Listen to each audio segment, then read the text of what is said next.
really like about that is obviously like it's a comedy night, and you know the comedians film everything, so now cancelled. I'm Polish, so it's okay. You're what? I'm Polish, so it's okay.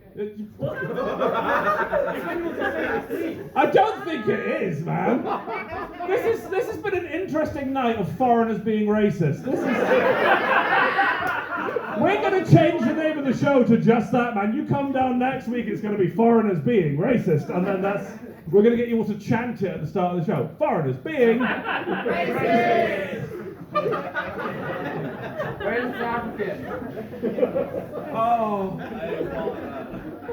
I have to bring the headliner onto that, man. Are you ready for your headliner? Right, for the last time tonight, all you're going to do, folks, is whoop, cheer, clap. Welcome your headliner. He's phenomenal. Here's Matt. Welcome. Thank you very much indeed. Thank you. I've done nothing to deserve that applause. Your host and compere, Dan Collins. Give it up for Dan. Thanks. Spectacular job. So, hi, yeah, this isn't particularly well prepared. Welcome to our Portuguese geezer, Portuguese man of war. How do you make a jellyfish laugh? 10 tickles. Okay, new material. So, I want to talk about generations because we've got a lot of generations in tonight, which is good. When I was a kid, we only had 2 generations. We had the younger generation, we had the older generation, that was it. And the generation gap was just the distance between you and your parents in front of the fucking telly. It was very simple. And I'm just saying that the things have changed. And you kids, I don't know, you've got it really easy. And I'm trying to understand the generations. I looked at ChatGPT, and it told me that you've got the boomers, and they've got any boomers in? Okay. Actually, before that, there's the silent generation, so maybe the boomers are the silent generation. I don't know how things work. Then you've got the X generation. Any X's in? Just remind us what that is. I didn't even understand that. What was that? Just remind us what it is. What years? So it's kind of, yeah, you're right, I didn't write all the years down, but it's kind of the MTV generation. So if you grew up watching, so basically if you're a boomer was kind of the 50s, 60s, you grew up in the swinging 60s. And then if you're X generation, you were kind of born 65, 70 onwards, something like that. And then you got the millennials, which is the Y generation, which I guess is 70, 80, something like that. Are we getting anywhere close yet? Then you got the Zoomers, whose parents, yeah, you're a Zoomer? That means your parents met on Zoom during COVID. Something like that. And then have you got any X generation in? We got any millennials? Does anyone know what fucking generation they are? Am I the only person? But basically, if you're an X generation, that means your mum was a boomer, which was the swinging 60s, which I thought they were into music. Is that right? Okay, when you finish confirm, that's all right. No, I think millennials before 2000. So Yeah, probably. Before 2000, you're a millennial. Don't ruin it. I guess so. What I'm trying to say is that, I swear it's like 2000 you're a millennial. do you know, I went out with a girl like you once. For about 2 weeks. And I never actually spoke to her once because I didn't want to interrupt. So all I'm saying is, it'll take a while to get that. All I'm saying is that, according to ChatGPT, if you were a millennial, your mum was a slag. So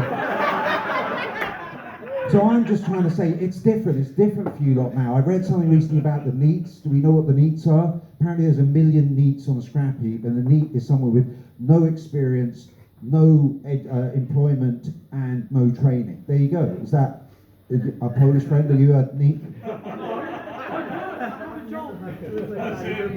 Okay, love to chat. A bit busy at the moment. So, I don't know if you're like all Polish people, but I went out with a Polish girl, and this is true. Her name was Ania Jolanda von der Waszczykowska. That was this beautiful name, whatever. But she used to get English a bit wrong, and she used to come out with what I called aneurysms. She would say things that would just make your brain stop. And she didn't mean it. She said to me once, "I'm so blind I can't see a bat." If my friends found out, they'd have a meal day.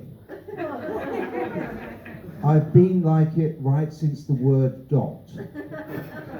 Exactly. So anyway, sleep. So the thing is with the neats, apparently there's a million neats on the scrap heap. When I first heard that, I thought, good, get them on the fucking scrap heap, because you kids are locked into your TV games and your virtual reality head. When I was a kid, we used to play on the scrap heap. When I was a kid, if you wanted to play with Transformers, we all climbed a fence, someone got electrocuted. That's what I'm saying. When I was a kid, right, we didn't have fucking laptop. Some of these jokes, you actually listen to them to work. Yeah, that's right. That's how they work. This is what I mean. This is not a fucking screen. I'm really here. And I wish you weren't. No, I don't. That's very nice. So, yeah, so what I was trying to say is that, so I'll explain the earlier joke. If you want to hear it? Okay, so. When we were kids, if we wanted to play with Transformers, we all climbed a fence and someone got electrocuted. Get it? We'll talk after the show. I'm just saying, when we were kids, we didn't have fucking laptop computers. We had Etch-a-Sketch. That was the closest. You couldn't even play Doom on fucking Etch-a-Sketch. When I was a kid, yeah, don't worry, you won't get a lot of these. They're subtle and complex. I've worked on. So the thing is, I'm just saying things have changed. When I was a kid, Pokemon was the local paedophile, and we didn't. Because we judge people. You kids that you listen to fucking crap music on your crap little phone, you don't know what a proper hi-fi is. When I was with proper decent fucking stereo setups, okay, and I like really good quality music. Does that make me an audiophile? Just because I've got a record? I like. Joe, that's what I'm saying. Get out there, explore the world. We used to literally play on the scrap heap, and that was fun until, well, one day when we couldn't find Dave for a while, and we searched for him a couple of hours, and after a couple of hours, we found him in a fridge. It was all right. It was just chilling. So the thing is, so I'm just saying, life is complex. Life is difficult. I think it was Nietzsche that once said, life is like an adolescent penis. You know, every now and again, for no particular reason, it just suddenly gets hard. So the thing is, I know what I'm saying, so the thing is, I'm just saying we try to get on in life, we try to get ahead. Do you know what it's like when you're looking for a soulmate and you end up with a cellmate? You know, when you're looking for a prime mate and you end up with a primate, you know when you want to be a badass mofo and you end up with terrible FOMO? You know what FOMO is? Fear of missing out. Do you know, the weirdest thing is I actually get sexually aroused yet when I miss out on. Does that make me a homosexual? I don't know. That's where it was going. So the thing is, I look up facts on the internet. Okay, I like looking up stupid, probably wrong facts on the internet. Does that make me a Wikipedia file? Wikipedia file. So all I'm saying is that, you know, things have changed. When I was a kid, it was tough. It was tough for me for a kid. Thank you. I was beaten badly by my father. I was bullied terribly at school. I was cheating on my father used to beat me every week. Football, tennis, swimming. So he used to beat me at football. Thank you. You know, either you're not paying attention or sound travel's a lot slower than I thought it did. And I had difficult parents, that's what I'm saying. My mum was a drug abuser, she kept throwing my drugs away. You know, she couldn't cook, she'd make us cheese on toast, cut off the corners, go, here's your pizza. My dad was actually Apache Indian, but luckily with the right skin cream, he was able to cover some of the smaller patches. When I went to school, I was bullied terribly at school. They couldn't throw punches, they couldn't come up with any decent nicknames. So I'm implying that they bullied me terribly, the standard of bullying. It's like, thank you. I've been doing it wrong all this time, I have to explain the punchline. A bit like I had to the bullies. And my dad would say, you know, like when the kids are, you just say to them, sticks and stones will break my bones, but words will never hurt me. So I said that to them, and they picked up all these sticks and stones and started beating the shit out of me, trying, thanks for the information, Matt. But what I hated most of all was the games lessons. Not the games lessons themselves, but afterwards when we were naked and defenseless in the showers, and all the other kids would gather around me in a big circle and tease me and tease me. I can still hear their chants ringing in my ears today. You've got a big penis, you've got a big penis. Take a while for that one to sink in. So what I'm saying is, take a while for that one to sink in. So my girlfriend cheated on me. Scrabble, Monopoly, chess. I should have spotted it earlier. No one's that good at poker. So the thing is, and she was a nice girl, but she wore a lot of makeup, which I didn't mind. Although, to be honest, when I first met her, she was so heavily made up, she didn't actually exist. Okay, that's what we call a word, but we haven't got tagged. So the thing is, I'm just saying things have fucking changed. You know, when I was a kid, the fucking TikTok was something you took if you had bad breath. When I was a kid, Instagram was a very good drug dealer. So it's Instagram. Like but every time. Come back next week, I'll do the same set and you'll get them. Anyway, I'm just saying. It's all changed. I can't even fucking use WhatsApp. Every time I use WhatsApp, I think one of my friends has died. Do you know what I mean? You know when you get it on, you press the thing and it goes, Dave, last seen, Tuesday, 3 o'clock. Expect to see a picture of a cash till with a shadowy figure and a knife at his throat. So I'm just saying things have changed and I'm trying to find where I am in the notes. I'm just saying you kids have got to fucking get out there and toughen up. You don't swan around with your nicotine-free vapes and your fucking zero-calorie energy drinks. Do you know what I mean? I don't think Oasis would have had the same kind of dynamic chemistry if they'd shared their thoughts and feelings with ChatGPT fucking P before they formed the band. I'm just saying that I don't think that if they had sang "Someday You Will Find Me" beneath a bubble tea supernova would have had the same fucking... I'm just saying you shouldn't be stuck at home like in your bedroom in your virtual reality shooting up fucking aliens. You should be stuck in a skip, virtually dead, shooting up heroin. We're getting there. So I'm just saying, they probably wouldn't have a #1 fucking hit if they'd sung "It's a Crazy Situation." All I want is a Lost Mary and half a fucking Red Bull.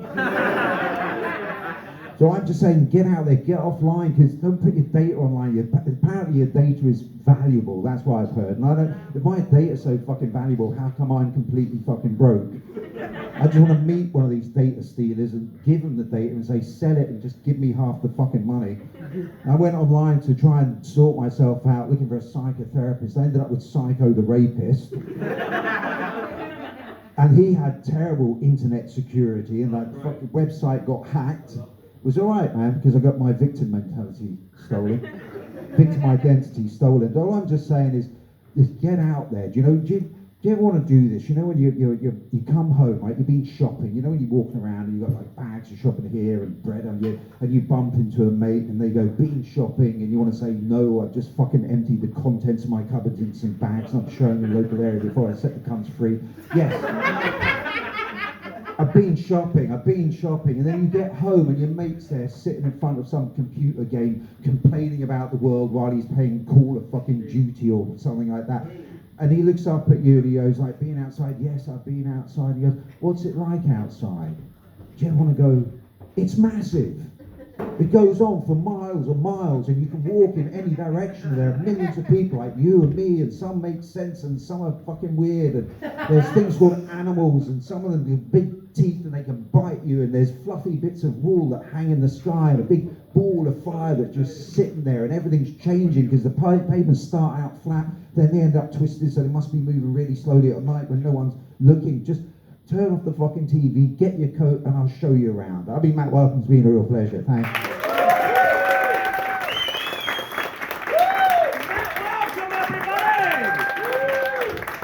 That is the end of the show. Have you had a good time? All right, what a gym. We do this every single week in the same basement, different lineups, new jokes every time. You can like us, you can follow the stuff. It's not normally this full. It would be nice if it could be this full of people in the future from here on out. It would be even nicer if those people weren't most of you, to be frank. It would be lovely. No, honestly, because like doing comedy in this age is hard. People keep getting cancelled for like racism, sexism, homophobia, and it's really nice to be in front of an audience who's going to get cancelled for all the same things. You have been phenomenal. We've got the Reading Indie Comedy Festival as well coming up in May, so if you want tickets for that, they are available from all the Mates Rate sites now. We've got Harriet Kemsley in this basement during the day on a Saturday. We've got Sarah Pascoe coming, Zoe Lyon, Simon Brodkin, loads of people that you've seen on the telly.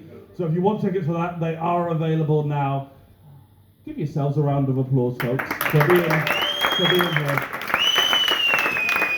But more than anything, give a round of applause to the nation of Japan. Because